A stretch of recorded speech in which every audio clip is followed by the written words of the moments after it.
Nous allons maintenant créer un document avec l'outil contenu interactif H5P.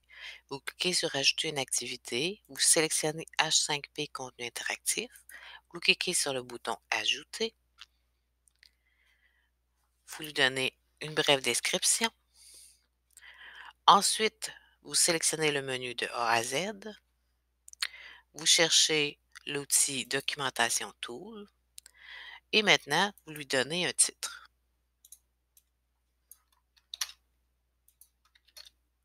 On peut lui donner aussi un titre d'en-tête.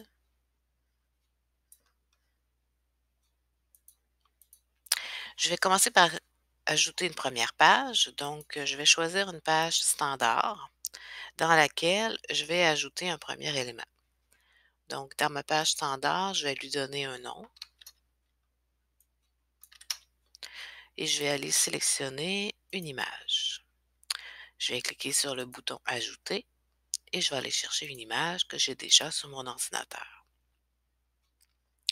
Je vais écrire un texte. Le texte de survol peut être la même chose.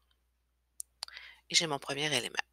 Je vais ajouter un autre élément, mais cette fois-ci, un texte avec un champ pour remplir, pour que l'étudiant puisse remplir des éléments.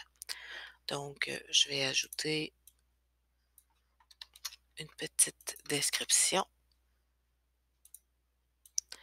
et une consigne. Voilà. Et je vais sélectionner le nombre de lignes que je veux. Et je vais exiger qu'il y ait un champ. Donc, ma première page est faite. Je pourrais ajouter un autre élément et ainsi de suite. Je vais changer de page. Et cette fois-ci, je vais aller choisir une page de but. Donc, je vais demander les objectifs du projet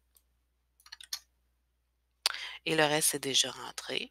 Donc, j'ai ma deuxième page de fait. Je vais créer une troisième page, mais cette fois-ci, pour que l'étudiant puisse entrer son évaluation de son projet. Je vais lui donner un titre. Voilà.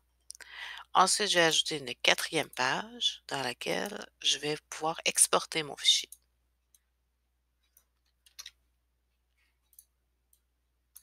Voilà.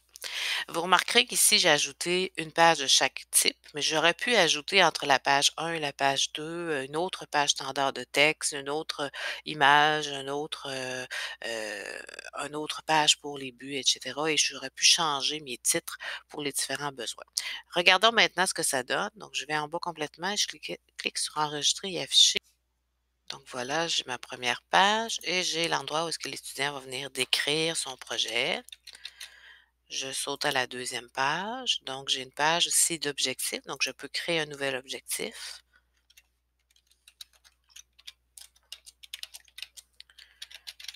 Je peux créer autant d'objectifs que je veux. Je peux passer à la deuxième page. Et je pourrais créer le document, donc l'exporter. Donc, ici, mon document, il est monté comme un formulaire et je peux par la suite l'exporter en format doc.x.